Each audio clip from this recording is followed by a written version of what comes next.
या आठवड्यातला एकनाथ शिंदे यांचा दिल्ली दौरा हा चर्चेचा विषय ठरला. पण माध्यमांमध्ये शिंदेंच्या दिल्ली दौऱ्याच्या ज्या बातम्या या 4 दिवसांमध्ये आल्या त्या चकवा होत्या की काय असा प्रश्न हा व्हिडिओ पाहून तुम्हालाही पडेल.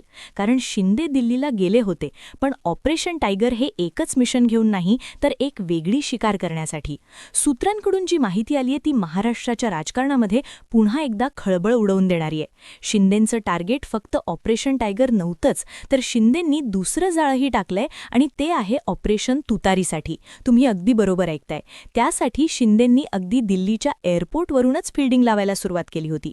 एकनाथ शिंदे ठाकरेंच्या खासदारांबरोबरच शरद पवार गटातल्या खासदारांनाही दिल्लीमध्ये भेटले. नेमके कुठे कुठे आणि कोणाकोणाला शिंदे भेटले?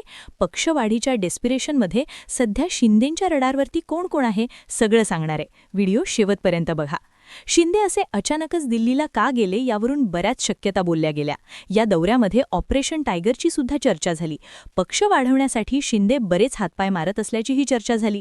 शिंदे आपल्या लेकाला खासदार श्रीकांत शिंदेंना केंद्रामध्ये मंत्रिपद मिळवून देण्यासाठी आकड्यांची जुळवाजुळव करत असल्याचं सुद्धा चर्चेत आलं. या बाबतीतला सविस्तर व्हिडिओ लगावबत्तीनेही 2 दिवसांपूर्वीच केला होता. तो तुम्ही चॅनलवरती पाहू शकताय. पण आता खात्रीलायक सूत्रांकडून जे कळतंय त्यानुसार एकनाथ शिंदे दिल्लीमध्ये आले होते ते ऑपरेशन तुतारीसाठी. होय, एकनाथ शिंदे शरद पवारांच्या पक्षांतरासाठी इच्छुक खासदारांना भेटले. एकनाथ शिंदे जेव्हा दिल्लीच्या एअरपोर्टवरती उतरले तिथून ते श्रीकांत शिंदे यांच्या निवासस्थानी जाणार होते. पण एअरपोर्टवरती उतरल्यावरती शिंदेंना तिथून बाहेर पडण्यासाठी साधारणतः 1.5 तास लागला.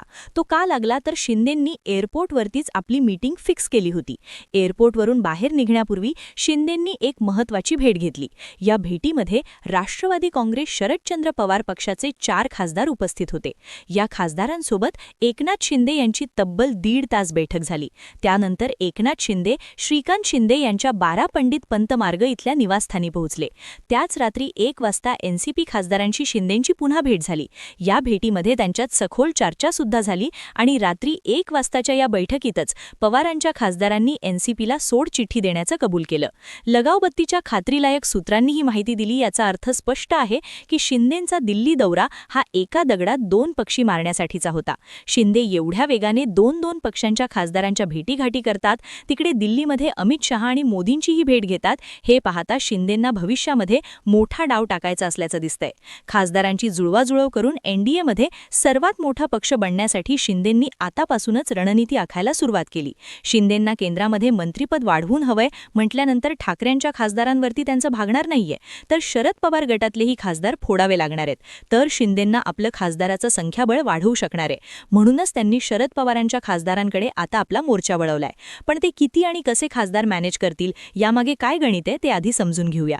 सध्या एकनाथ शिंदे यांचे 7 खासदार आहेत. केंद्रीय मंत्रिमंडळामध्ये 6 खासदारांमागे 1 मंत्रिपद दिलं जातं. त्यानुसार शिंदेंच्या शिवसेनेच्या वाट्याला 1 मंत्रिपद ऑलरेडी आहेच. आता आणखी 2 मंत्रिपदं पाहिजे असतील तर शिंदेंना खासदारांचा आकडा वाढवावा लागेल. ठाकरेंचे जे 4-5 उत्सुक खासदार शिंदेंकडे येण्याच्या तयारीत आहे, त्यातून शिंदेंचं संख्याबळ 11 पर्यंत जाऊ शकतं. पण तेवढं ते पुरेसं नाहीये. त्यासाठी शिंदेंनी आपला मोर्चा शरदचंद्र पवारांच्या राष्ट्रवादी काँग्रेस पक्षाकडे वळवलाय. शरद पवारांच्या राष्ट्रवादी काँग्रेसकडे सध्या 8 खासदार आहेत.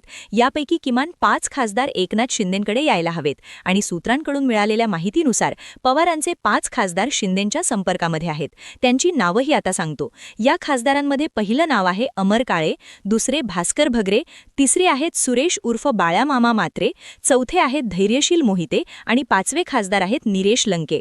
दिल्ली एअरपोर्टवरती यापैकीच काही खासदारांची एकनाथ शिंदेंसोबत मीटिंग झाली, तर काही खासदारांची रात्री उशिरा 1 वाजता श्रीकांत शिंदेंच्या निवासस्थानी भेट झाली. शरद पवार गटाचे 5 खासदार सोबत आले की एकनाथ शिंदे यांच्याकडे खासदारांचा एकूण आकडा हा 17 पर्यंत जाईल. म्हणजे त्यांचे स्वतःचे 7, शिवसेना उबटाचे 5 खासदार आणि पवार गटाचे 5 असे एकूण 17 खासदार होतील. शिंदेंना हे गणित जुळवण्यामध्ये जर यश आलं तर ते एनडीएमधल्या सर्वात मोठा मित्रपक्ष ठरतील. सध्या एनडीएमध्ये सर्वात मोठा पक्ष हा चंद्रबाबू नायडू यांचा टीडीपी आहे, ज्यांचे 16 खासदार आहेत. त्यापाठोपाठ नितीश कुमारांचा जेडीयू आहे. नितीश कुमारांचे 12 खासदार आहेत.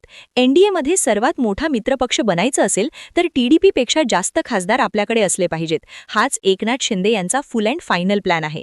म्हणूनच ऑपरेशन टायगर पूर्वी त्यांना ऑपरेशन तुतारी सुरू करावी लागली. महाराष्ट्रामध्ये सुद्धा लोक लोकसभा खासदारांमध्ये शिवसेना 1 नंबरचा पक्ष असेल. एकूण 17 खासदार एकनाथ शिंदेंकडे असतील, तर 2029च्या लोकसभा निवडणुकीमध्ये सीट शेअरिंगमध्ये एकनाथ शिंदेच वरचढ ठरतील आणि जागांवरती दावा करतील. लोकसभेच्या जास्त जागा शिंदेंना द्याव्या लागतील, त्यामुळे आपोआपच महाराष्ट्राच्या राजकारणामध्ये एकनाथ शिंदेंचं बळ अधिक वाढू शकेल. परंतु हे सगळे ठरणार आहे ते एनसीपी शरदचंद्र पवारांच्या खासदारांच्या निर्णयावरती. एकनाथ शिंदेंनी दिल्ली दौऱ्यामध्ये मोदींची भेट घेऊन याबाबत चर्चा केली असली तरी अमित शहा यांनी शिंदेंना भेट नाकारल्याचं असं कळतंय. त्यामुळे सध्या या सगळ्याला स्वल्पविराम लागल्याचं दिसून येतंय. तर दुसरीकडे सध्या भोंडूबाबा कॅप्टन अशोक खरात या प्रकरणामुळे महाराष्ट्रामध्ये खळबळ माजलीय. यामध्ये सरकारमधले 9 मंत्री सहभागी असल्याचं सुद्धा सांगितलं जातंय.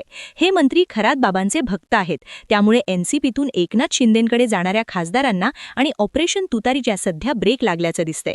परंतु हा पूर्णविराम नाहीये, तर हा स्वल्पविराम आहे. शिंदे या ज्या पद्धतीने पक्षवाढीसाठी हातपाय मारताना दिसतायत ते पाहता ऑपरेशन टायगर आणि ऑपरेशन तुतारी केल्याशिवाय ते गप्प बसतील असं दिसत नाही. बाकी याबद्दल तुम्हाला काय वाटतं कमेंट्समध्ये नक्की सांगा. आणि अशाच माहितीपूर्ण व्हिडिओसाठी आपल्या ठळक बातम्या या YouTube चॅनलला सबस्क्राईब नक्की करा. धन्यवाद.